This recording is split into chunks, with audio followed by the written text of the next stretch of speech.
दोस्तों, कैसे हैं आप लोग। आशा करता हूं कि आप सभी लोग अच्छे होंगे। और जो टिश्यू की जर्नी हमने स्टार्ट करी थी उसको आज कंटिन्यू करते हुए हम आज एक और टाइप ऑफ टिश्यू जिसको बोलते हैं कनेक्टिव टिश्यू, जो एनिमल टिश्यू का एक टाइप है, उसके बारे में जानेंगे। देखिए, आपकी बॉडी में एक सवाल आएगा कि सबसे ज्यादा मात्रा में कौन सा टिश्यू पाया जाता है, तो वो टिश्यू है कनेक्टिव टिश्यू। कौन सा टिश्यू है? Connective tissue. तो ये देखिए, ये मोस्ट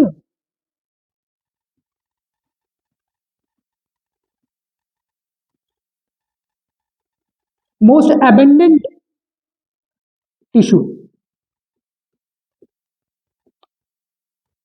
in human body। हमारी बॉडी का सबसे abundant टिश्यू अगर कोई सा है वो कनेक्टिव टिश्यू है। अगर बात करें इसके फंक्शंस की, अगर बात करें तो ये क्या करता है, ये बॉडी पार्ट्स को बाइंड करके रखता है, बॉडी ऑर्गन्स को एक साथ जोड़ के रखता है।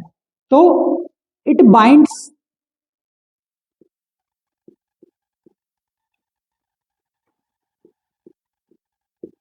Body parts together.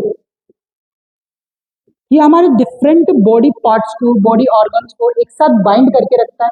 और देखिए, जो दो ऑर्गन के बीच में स्पेस होती है, जो जगह होती है, जो खाली जगह होती है, उसको भी कौन सा टिश्यू फील करता है?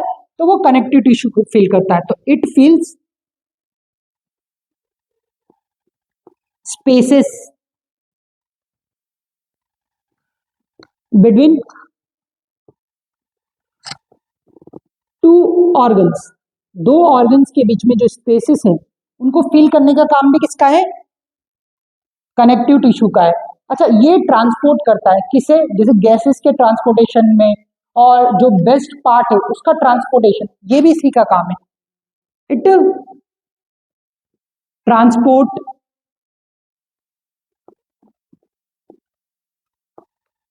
Waste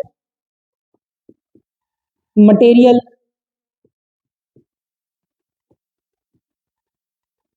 gases etcetera. तो ये बेस्ट मटेरियल, गैसेस, चाहे वो न्यूट्रिएंट्स हो, उसका अलग अलग बॉडी में पार्ट्स में ट्रांसफर करने का काम भी कनेक्टिव टिश्यू का है। स्पेशली अगर बोले जाए तो फ्लूइड कनेक्टिव टिश्यू का ये काम होता है। अगर और बात की जाए तो इसका एक और काम है, इट स्टोर्स फैट।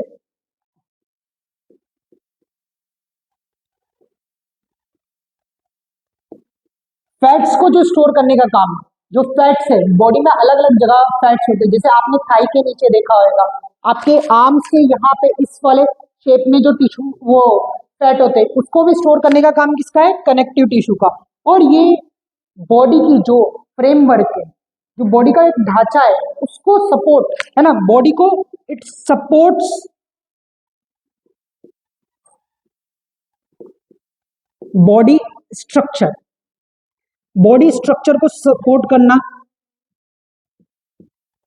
और उसको एंड फॉर्म करता है। बॉडी स्ट्रक्चर को सपोर्ट और फॉर्म करता है, बॉडी स्ट्रक्चर को बाय स्केलेटल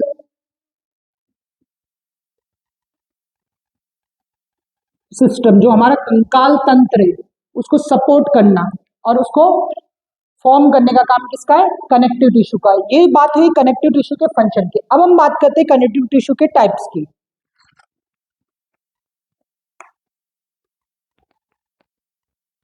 अगर हम बात करें कनेक्टिव टिश्यू के टाइप की, तो मेनली तीन टाइप के कनेक्टिव टिश्यू होते हैं। पहला कनेक्टिव टिश्यू होता है प्रॉपर, दूसरा कनेक्टिव टिश्यू होता है सपोर्टिव,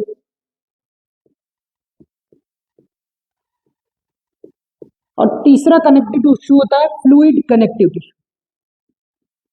फ्लूइड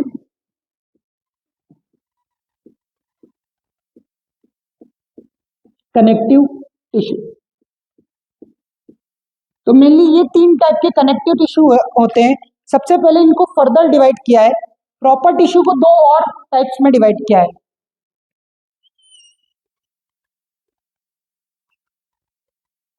इसमें आता है एक लूज, जिसके अंदर दो टिश्यू आते हैं। एक को बोलते हैं एरियोलर टिश्यू और दूसरे को बोलते हैं एडिपोज टिश्यू। फिर वहीं आता हमारा डेंस कनेक्टिव टिश्यू, जिसके अंदर दो टिश्यू और आते हैं, एक होता है टेंडन और दूसरा होता है लिगामेंट्स। तो ये प्रॉपर टिश्यू के टाइप पे। सपोर्टिव टिश्यू भी दो टाइप के होते हैं फर्दर, एक होता है स्केलेटल और दूसरा होता है कार्टिलेजेस। वही हम बात करें हमारे फ्लूइड कनेक्टिव टिश्यू की, तो ये हमारी बॉडी में फ्लूइड कनेक्टिव टिश्यू भी दो टाइप के होते हैं। पहला आता है ब्लड और दूसरा आता है लाइम। तो दो टाइप के फ्लूइड कनेक्टिव टिश्यू है। आज हम जानेंगे हमारे फ्लूइड कनेक्टिव टिश्यू के बारे में। तो आज हम फर्दर पढ़ना शुरू करते हैं फ्लूइड कनेक्टिव टिश्यू के बारे में।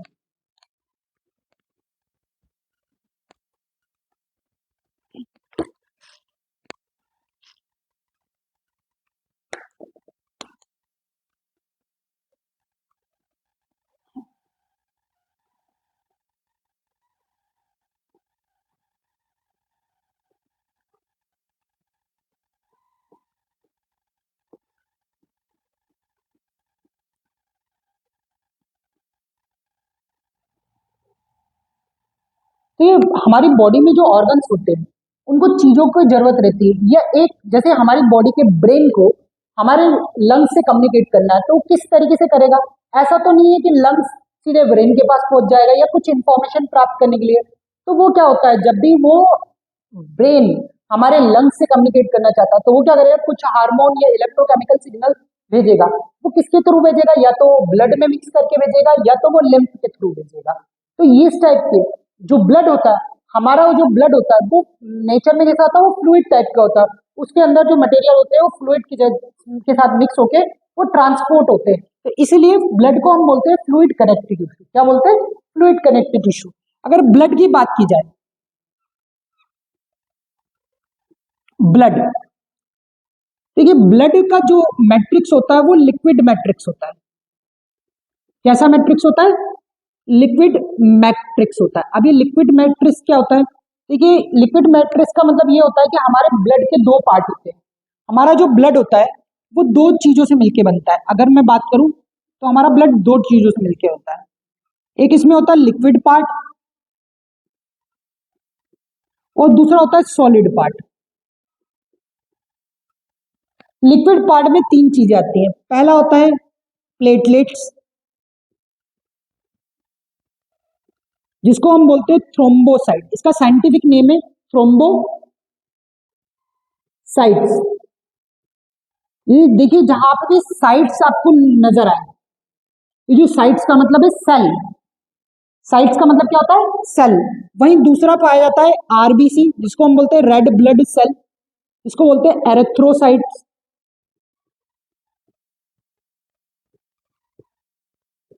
तो ये रेड ब्लड सेल होती है जिसका साइंटिफिक नेम एरेथ्रोसाइट होता है। फिर आती है डब्ल्यूबीसी, इसको बोलते हैं व्हाइट ब्लड सेल या ल्यूकोसाइट्स। ये हमारी ब्लड के अंदर सॉलिड पार्ट होते हैं जिनका अलग अलग फंक्शन होता है। दूसरा हमारा जो ब्लड का लिक्विड पार्ट होता है जिसको बोलते हैं प्लाज्मा, जिसका कलर जो होता है वो पेल येलो कलर होता है, हल्का पीला कलर होता है। इसी प्लाज्मा के कारण हम हमारे ब्लड को क्या बोलते हैं? लिक्विड मैट्रिक्स बोलते हैं। क्या बोलते हैं? Liquid matrix. अगर ब्लड के फॉर्मेशन की बात की जाए, अगर ब्लड के फॉर्मेशन की बात की जाए, ये बनता कहाँ है? तो देखिए अगर एम्ब्रायो में, जो माँ के वॉम्ब में, या जब बच्चा पेट में रहता है, गर्भाशय में रहता है, तो जो चाइल्ड में ब्लड बनता है वो बनता है लीवर में। कहाँ बनता है? लीवर में बनता है। वहीं बात की जाए जब वो अडल्ट हो जाता है, तो हमारा जो ब्लड होता है वो बनता है बोन मेरो में। बोन मेरो, ये बोन मेरो क्या होता है? बोन मेरो को हिंदी में अस्थि मज्जा कहते हैं। ये क्या होता है? जो हमारे अंदर बड़ी बड़ी बोन्स होती है वो होलो होती है नेचर में, अगर देखा जाए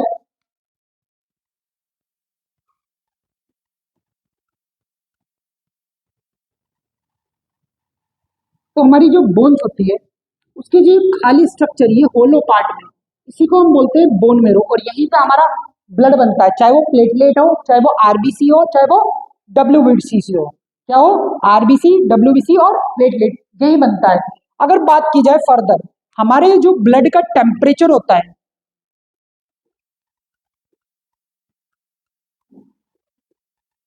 जो ब्लड का टेम्परेचर होता है वो अप्रोक्सीमेटली 38 डिग्री सेल्सियस होता है। अप्रोक्सीमेटली 38 डिग्री सेल्सियस टेम्परेचर होता है हमारे ब्लड का। जो ब्लड का टेम्परेचर होता है वो कितना होता है? 38 डिग्री सेल्सियस टेम्परेचर होता है। फिर बात करते हैं इसके पीएच की। जो ब्लड का पीएच होता है वो होता है 7.4। इसका मतलब होता है जो हमारा ब्लड होता है वो होता है एल्कलाइन इन नेचर। एल्कलाइन कैसा होता है? एल्कलाइन मतलब basic in nature. Basic in nature. अगर बात करें जो ब्लड की स्टडी होती है उसको बोला जाता है हेमेटोलॉजी। हेमेटोलॉजी बोला जाता है ब्लड की स्टडी को। अगर बात करें और इसके फैक्चुअल इंफॉर्मेशन की बात की जाए तो जो एक अडल्ट मेल है उसके अंदर 5.5 से लेके 6 लीटर ब्लड होता है। जो अडल्ट मेल है उसके अंदर 5.5 से लेके 6 लीटर ब्लड होता है। और अडल्ट फीमेल के अंदर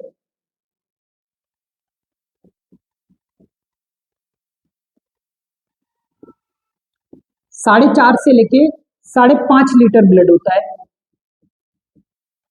देखिए फीमेल में क्या होता है, एक प्रक्रिया होती है जिसको बोलते हैं मेंस्ट्रुअल साइकिल, जो हर मंथ होती है, जिसके कारण फीमेल की बॉडी स्ट्रक्चर में जो ब्लड होता है वो पहले से ही कम होता है। इसीलिए फीमेल में एक बीमारी देखने को मिलती है जिसको बोलते हैं एनीमिया।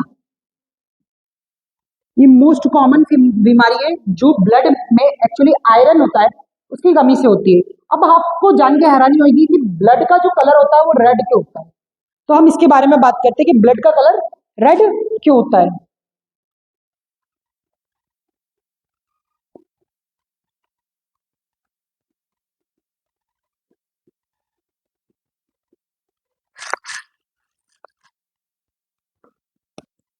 देखिए ब्लड का कलर जो होता है वो रेड होता है क्योंकि उसमें एक पिगमेंट पाया जाता है। क्या पाया जाता है? पिगमेंट पाया जाता है जिसको हम बोलते हैं हेमोग्लोबिन।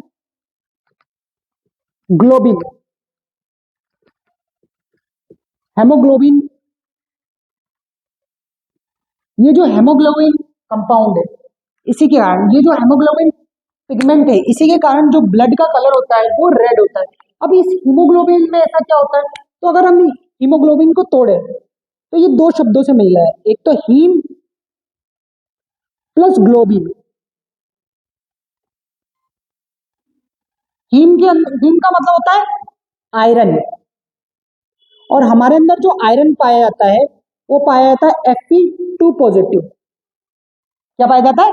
Fe2 positive. और ये जो ग्लोबिन होता है ये होता है ग्लोबुलस प्रोटीन। तो ये जो ग्लोबुलस प्रोटीन है हीमोग्लोबिन में जो दो टपार्ट है, हीम, हीम का मतलब होता है आयरन, इसी आयरन के कारण जो हमारी ब्लड का कलर होता है वो रेड होता है। और ये जो ग्लोबिन होता है वो क्या होता है? वो प्रोटीन होता है, ग्लोबुलस प्रोटीन होता है। ठीक है, तो इसके बाद हम पढ़ते हैं ब्लड के फंक्शन की। ब्लड का फंक्शन क्या क्या होता है, ब्लड काम क्या क्या करता है। तो ब्लड के फंक्शन के कारण आपने जाना कि ब्लड का कलर रेड क्यों होता है। तो अलग अलग जो पार्ट होते हैं ब्लड के वो क्या क्या काम करते हैं वो बारे में जानेंगे हम। देखिए ब्लड का जो फंक्शन होता है ये चीजों को ट्रांसपोर्ट करता है। ट्रांसपोर्ट गैसेस, वेस्ट मटेरियल,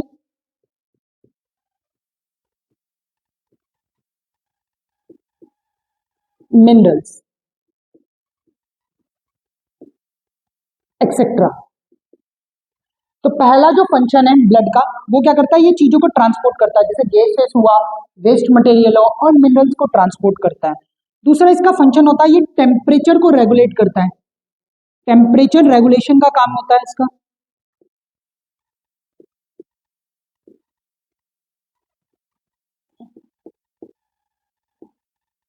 दूसरा, हमारी बॉडी को कई सारे जो बाहरी इंफेक्शन है, जो डब्ल्यूबीसी होता है, जिसको हम व्हाइट ब्लड सेल बोलते हैं, उसको सोल्जर ऑफ बॉडी बोला जाता है। जो सोल्जर ऑफ बॉडी है वो हमारे कई बाहर से आने वाले इंफेक्शन से हमको बचाता है। तो